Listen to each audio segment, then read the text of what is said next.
টাকায় শান্তি পাওয়া যায় না, রাজনীতি করে শান্তি পাওয়া যায় না, অনেক লেখাপড়া শিখলে শান্তি পাওয়া যায় না, বিরাট রাজকীয় বাড়িতে বাস করেও শান্তি পাওয়া যায় না। শান্তি আল্লাহর দেওয়া একটা নিয়ামত। কেউ না খেয়েও শান্তিতে থাকে, কেউ ঝুপড়িতে বাস করে শান্তিতে থাকে, কারোর টাকা পয়সা বেশি নেই, তার মনে শান্তি আছে। আবার কেউ সমাজের কোনো উল্লেখযোগ্য নেতাই না, একটা সাধারণ জনগণ, তারও মনে শান্তি আছে। এক কথায় শান্তি যদি আল্লাহ দেন বান্দা পায়, আর আল্লাহ যদি শান্তি না দেয়, কোটিপতি হয়ে বড় নেতা হয়ে রাজকীয় বাড়িতে বাস করে আর অনেক ডিগ্রি লাভ করে শান্তি পাওয়া যায় না। বাবা মুখস্থ করুন, ভুলে যাবেন।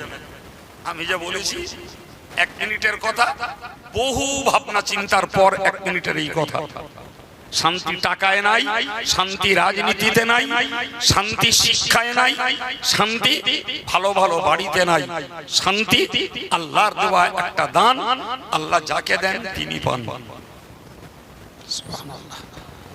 প্রিয় ভাইরা আমার, মনে রেখে দেওয়া দরকার। আল্লাহ বললেন যে যারা, যে পুরুষ এবং মহিলারা ঈমান সহ নেকির কাজ করবে, আল্লাহ তাদেরকে শান্তির জীবন দেবেন।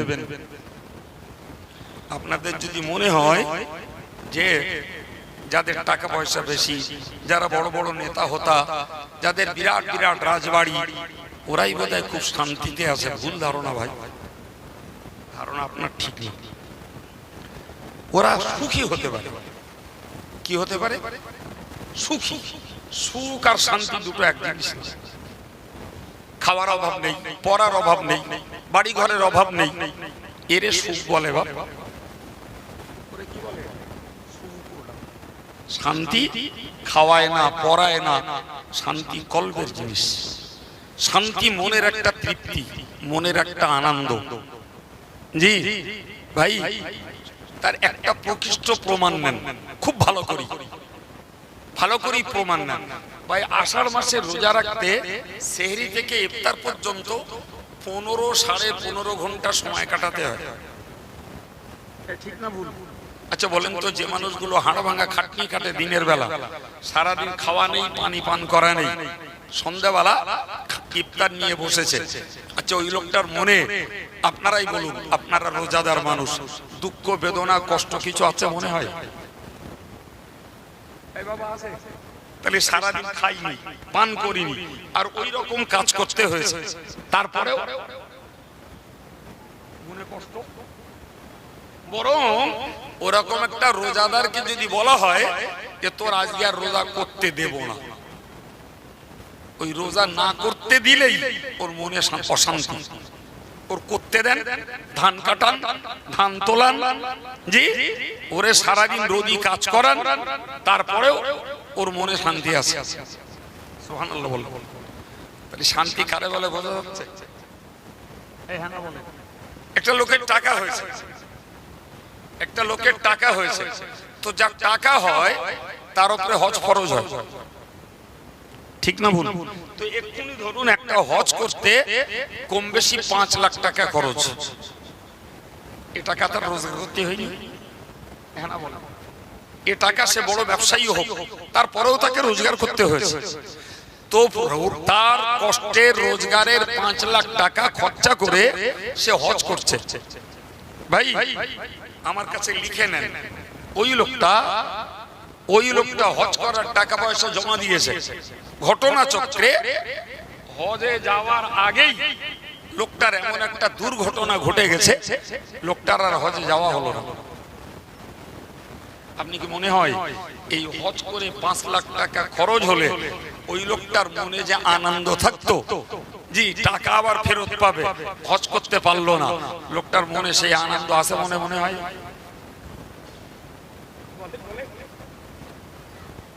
তাহলে ওর টাকা গেলেও ওর মনে শান্তি আছে, আমি আল্লাহর একটা হুকুম পালন করতে পারছি। ভাই যারা যাকাত দেয় জানেন ভাই, যাকাতের টাকা আগুনের সমতুল্য। আগুন পকেটে রাখলে যেমন আমার জামা আমার দেহ পুড়িয়ে দিতে পারে, যাকাতের টাকা কাছে থাকলে আপনার বাকিগুলো পুড়িয়ে দেবে। ফলে সত্যি সত্যি যারা যাকাত আদায় করে তারা চায় রমজান মাসের মধ্যে যে কোনো মূল্যে যাকাতটা দিয়ে দিতে পারলে গাটা সোলা হয়ে যায়। অথচ ওর পয়সা খরচ, তাতে ওর মনে কোনো কষ্ট নেই। ওই যাকাতটা গরিবদেরকে কি একটা মাদ্রাসায় না দিতে পারলে ওর মনে স্বস্তি নেই, ও দিতে পারলেই ওর মনে শান্তি। আপনারা জ্ঞানী মানুষ, বৈষয়িক মানুষ, আমি আপনাদেরকে বুঝিয়েছি সুখ আর শান্তি দুটো এক না, আলাদা। তাড়াতাড়ি বলে মনে রাখবেন, সুখী হওয়া যায়, শান্তি উদ্ধার করে নেওয়া যায় না।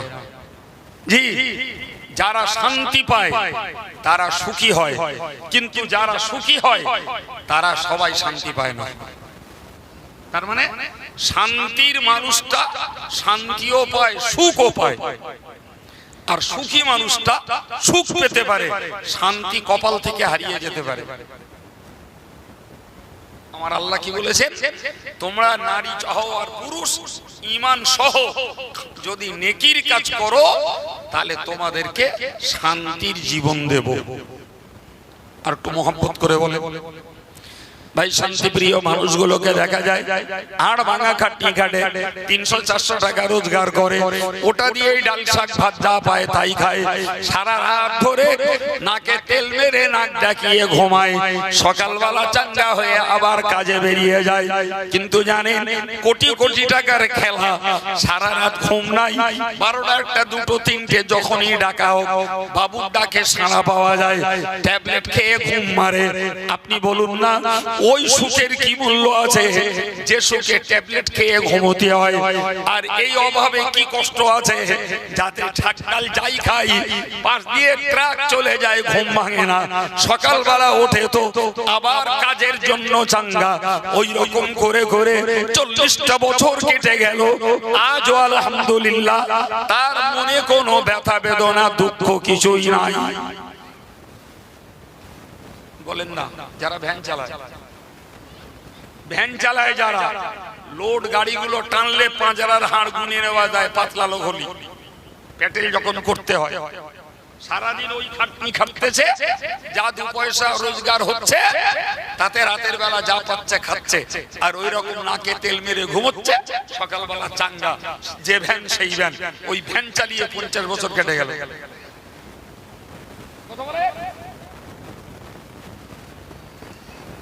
প্রিয় ভাইরা আমার, তাহলে মুখস্থ করুন, আল্লাহ বলেছেন তোদের শান্তির জীবন দেব। সুখের কথা বলুন, তাহলে ভালো না খেয়েও শান্তিতে থাকা যায়, দামি দামি পোশাক না পরেও শান্তিতে থাকা যায়, বিরাট বিরাট গাড়ি না চেপেও শান্তিতে থাকা যায়, ঝুপড়িতে বাস করেও শান্তিতে থাকা যায়। কিন্তু আল্লাহ যদি শান্তি না দেয় বাবা, মনে রাখবে জি, সুন্দরী বউ নিয়েও অশান্তির আগুনে কপাল পড়ে। আপনি যদি 2টো জানেন, আমি 200টা জানি। 34 বছর ধরে এদেশের বহু স্বামী স্ত্রীর সমস্যার ফতোয়া দিতে যে ওই কাণ্ঠজ্ঞানটা আমার হয়েছে। শিক্ষিত লোক, টাকাওয়ালা লোক, বোর সঙ্গে হয় না, বাড়ির বোর সঙ্গে হয় না, ও বাড়ি না তো নরক, ও তো দোজখ। আর ঝুপড়িতে বাস করে, শাক ডাল যা জোগাড় করে স্বামী স্ত্রী খায় দায়, হেসে খেলে জীবন কাটায়, ওর মনে শান্তি রাজার দরবারে নেই। বিশ্বাস হয়? আল্লাহ কি দেবেন বলেছেন? সুখ দেবেন। জোরে বলে, মুখস্থ করুন, কি দেবেন আল্লাহ? শান্তি দেবেন। কিসের বিনিময়ে? ঈমানটা ঠিক রেখে দিয়ে ভালো কাজগুলো করতে হবে, করলে আল্লাহ শান্তি দেবেন। এটা দুনিয়া। পরে কি দেবেন? ওয়ালা নাজজিয়ান্নাহুম আজরাহুম বিআহসানি মা কানু ইয়ামালুন। মহান আল্লাহ বললেন, ওগো আমার বান্দা বান্দি, তোমরা মনে রাখো, ঈমানটাকে যদি ঠিক রেখে দিয়ে ভালো কাজগুলো তোমরা করো, তোমাদের মরার পরে আমলের তুলনায় অনেক উত্তম পুরস্কার তোমাদেরকে দান করব। কোরআন শরীফের ব্যাখ্যা যারা করেছেন, তাফসীর যারা করেছেন, তারা বলেছেন আমলের তুলনায় উত্তম বদলাটা হলো আল্লাহর দয়ার জান্নাত। ভাই, যদি দুনিয়াতে পাওয়া যায় শান্তি আর পরকালে পাওয়া যায় মুক্তি, তাহলে আর কিছু চাই বাপ? বহু খেটে খাওয়া দিনদার ইমানদার মুসল্লি আল্লাহওয়ালা লোক রয়েছে, পরিষ্কার বলে আমার অত টাকা অত হাই ফাই বাড়ি টাড়ি দরকার নেই, এইভাবে দিনটা কেটে গেলেই হলো। তার মানে কি? ওরও তো লোভ আছে, তো চাইতে পারতো যে আমার বিরাট বাড়ি হোক, 10 বিঘে জমি হোক, জলকর হোক, ভাটা হোক। জি প্রিয় ভাইরা আমার, তো আমি আপনাকে বোঝাতে চাইছি যে আল্লাহ বললেন তোদের ফলাফল হলো এই বিশ্বাস আলাদা, আমল আলাদা। ফল হলো দুনিয়াতে শান্তি, পরকালে নাজাত। সুবহানাল্লাহ। জি সম্মানিত ভাইরা আমার, অন্য আয়াত পাকে আল্লাহ বলেছেন ইন্নাল্লাযীনা আমানু ওয়া আমিলুস সালিহাত উলাইকা হুমুল খায়রুল বারিয়া। মহান আল্লাহ বলেন নিশ্চয়ই যারা ঈমান রেখেছে এবং ভালো কাজগুলো যারা করেছে, আমি আল্লাহ পাক জানিয়ে দিলাম উলাইকা হুমুল খায়রুল বারিয়া, তারাই হলো আমার সৃষ্টির ভিতরে শ্রেষ্ঠ। সবাই মিলে আরেকবার বলুন আলহামদুলিল্লাহ। সৃষ্টির ভিতরে শ্রেষ্ঠ। তাহলে আল্লাহ বলেননি যে দারোগা বাবু শ্রেষ্ঠ, আল্লাহ বলেননি মুখ্যমন্ত্রী শ্রেষ্ঠ, আল্লাহ বলেননি প্রধানমন্ত্রী শ্রেষ্ঠ, আল্লাহ বলেননি বিরাট বড় চাকরি করে ওই লোকটা শ্রেষ্ঠ, আল্লাহ বলেননি দেখতে খুব সুন্দর আর সুন্দরী ওই লোকটা শ্রেষ্ঠ, আল্লাহ বলেননি কোটিপতি লোকটা শ্রেষ্ঠ, আল্লাহ বলেননি 5 তলা মোজায়েক করা বিল্ডিং ওই লোকটা শ্রেষ্ঠ, আল্লাহ বলেননি বিরাট শক্তিশালী লোক ওই লোকটা শ্রেষ্ঠ, আল্লাহ বলেননি বিরাট উঁচু বংশের লোক ওই লোকটা শ্রেষ্ঠ। আল্লাহ বলেছেন যে যার যার ঈমান আর আমল আছে ওই লোকটাই হলো আমার সৃষ্টির ভিতরে শ্রেষ্ঠ। এগুলো কি আমাদের জন্য খুশির বার্তা নয়? কি ভাবছেন আপনারা? একজন দিনদার মানুষ, আল্লাহওয়ালা মানুষ, ঈমানওয়ালা মানুষ, আমলওয়ালা মানুষ, জি লেখাপড়া জানে না, সমাজে তার কোনো দাম নেই, লোকটার বাড়ি ঘর ভালো না এবং লোকটার টাকা পয়সা নেই, গায়ে বল শক্তি নেই, ওই খেটে খুটে খায় আর সময় মতো নামাজ কালাম ইবাদত আমল জিকির তাসবিহগুলো করে। প্রিয় ভাই, আমার আল্লাহর কোরআন বলছে ওই লোকটা আমার কাছে শ্রেষ্ঠ। আরেকজন লোক কোটিপতি লোক, বিরাট বাড়ি ঘর, অনেক শিক্ষিত, অনেক শক্তিশালী, বিরাট বড় নেতা, তার কাছে ঈমান নাই, আমল নাই, আল্লাহর কাছে ওর 1.5 পয়সা দাম নাই। কদিন পৃথিবীতে, তাহলে লোকের কাছে ভালো হব না আল্লাহর কাছে ভালো হব? এই সিদ্ধান্ত যদি মুসলিম ঘরের ছেলে মেয়েরা না নেয়, তাহলে এরা কম্পিউটার যুগে জন্ম নিল, আমি বলবো এদের মতো বোকার নাই। তুই ভালো হবি কার কাছে বাবা? মালিকের কাছে না মালিকের চাকরদের কাছে? আল্লাহ মালিক আর দুনিয়ার সব আল্লাহর হুকুমের চাকর। তা আমরা তো ভালো হতে চাচ্ছি চাকরের কাছে, আমরা নাম কিনতে চাচ্ছি, দাম বাড়াতে চাচ্ছি ওই চাকরের কাছে, এদের কাছে আমরা আমাদের মূল্য বাড়াতে চাচ্ছি। জি অথচ বুদ্ধিমানের কাজ ছিল, বুদ্ধিমানের কাজ ছিল ভালো যদি হবি বাবা মালিকের কাছে হ, এটাই ছিল বুদ্ধিমানের কাজ। কিন্তু আমাদের বর্তমান সিস্টেম পুরো বোকার মতো। আমরা মালিকের কাছে ভালো হতে খুব বেশি মানুষ চেষ্টা করি না, বেশি মানুষ চেষ্টা করি নেতার কাছে ভালো হব, মোড়লের কাছে ভালো হব, সমাজের কাছে ভালো হব, জনগণের কাছে ভালো হব। এই তো আমাদের ধান্দা। তাহলে আমাদের এই ঈমানদার বলে দাবি করার কি গুরুত্ব আছে বাবা? দুরূদ শরীফ আল্লাহুম্মা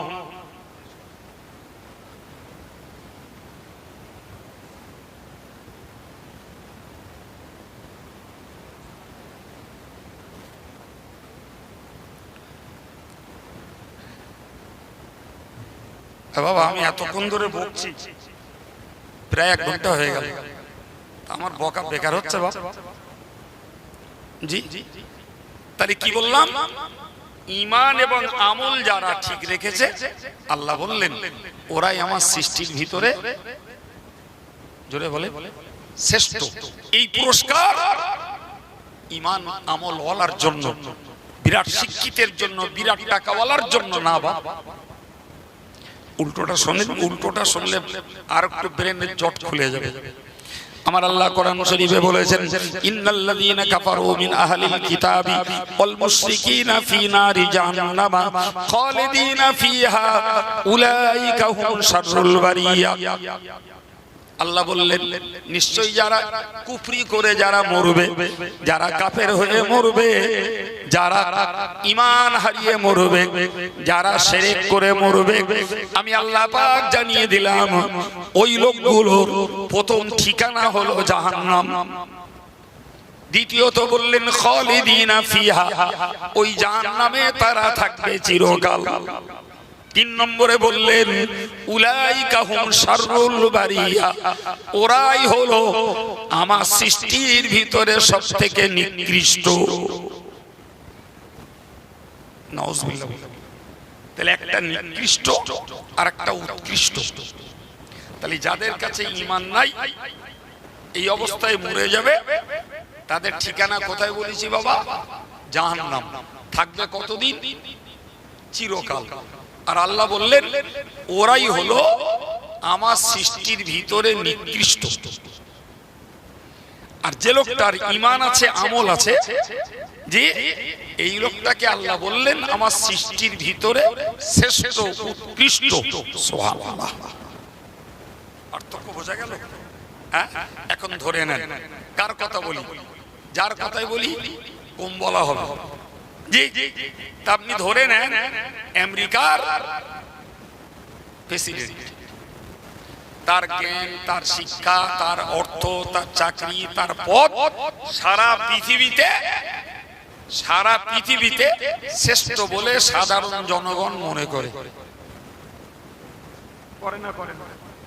ভাই আমার দেশের প্রধানমন্ত্রী সারা পৃথিবীতে, এই সারা দেশে যেমন তিনি শ্রেষ্ঠ ব্যক্তি, বিশ্বের দরবারে ভারতের প্রধানমন্ত্রীর নাম খুব। আমার দেশের মুখ্যমন্ত্রী সারা রাজ্যে তার নাম খুব, একদম ক্লিয়ার কথা।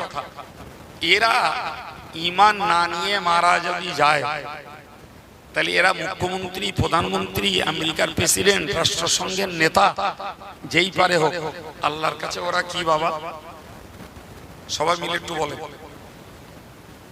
তাহলে তোমার দুনিয়ার দাম আছে, মান আছে, তোমারে লোকে সেলুট দেয়, তোমারা লোকে জিন্দাবাদ দেয়, কুড়ো। কিন্তু যে মালিক তোমাকে সৃষ্টি করেছে সে মালিকের কাছে বুকে হাত দিয়ে বলুন, বুকে হাত দিয়ে বলুন আল্লাহ পাকের এই বিচার অনুযায়ী ভাই আমরা যারা কম লেখাপড়া জানি, টাকা পয়সা নেই, দরিদ্র মানুষ, ঈমান আমলটা ঠিক রেখেছি, আমাদেরকে উচ্চ মর্যাদা দিয়েছেন কে? এখন কেউ যদি বলে তোমরা আল্লাহর কাজ করেছো তাই তোমাদের দাম দেছে, তা হলো ভাই, তা তুমি যে আল্লাহর কাজ যে করো না, তোমার দামটা দেবে কেডা? এক্ষুনি ক্যান্সার হয়ে পড়ে থাকো, তোমার ফুটুস। এক্ষুনি প্যারালাইজড হয়ে পড়ে থাকো, তোমার দেড় নেওয়ার দাম আছে। মুসলমান যদি এই কথাগুলো বুঝতো না, এদের পাগল অনেক সেরে যেত। কিন্তু এদের রোগ হচ্ছে এরা পড়বেও না, পড়ুয়া লোকেদের কাছ থেকে শুনবেও না। এটা হচ্ছে এদের বড় ব্যারাম। সম্মানিত ভাইয়েরা আমার, আমি আপনাকে বুঝিয়ে বুঝিয়ে এই জায়গায় নিয়ে এসেছি, একটু একটু মাথা ঠান্ডা করে মনে রাখুন, তাহলে যারা ঈমান হারিয়ে মরবে তারা আল্লাহর বিচারে নিকৃষ্ট, আর যারা ঈমান আমল নিয়ে মরবে আল্লাহর বিচারে তারা উৎকৃষ্ট। আজকের আমি যেখানে বসে কথা বলছি, আমার কথা যাদের কাছে পৌঁছাচ্ছে এদেরকে ভাবতে হবে, এদের জীবনটাকে নিজেকে নিজে পরীক্ষা করতে হবে। আমি কলেমা পড়া মুসলমান, আমি মুসলিম পরিবারে জন্ম নেওয়া মুসলমান, কিন্তু আমার আল্লাহর আদেশের কাজ আমি কটা করি আর নিষেধের কাজ আমি কটা বাদ দেই। ভাইরে আমার, এই বিবেচনা এই বিচার যতদিন প্রত্যেকেই নিজে নিজে না করতে পারবেন, আপনি যত বড় বক্তা দিয়ে ওয়াজ দেন না কেন, এ জাতির জীবনে পরিবর্তন পাওয়া যাবে না। ভাবতে হবে নিজেকে, কাকে ভাবতে হবে?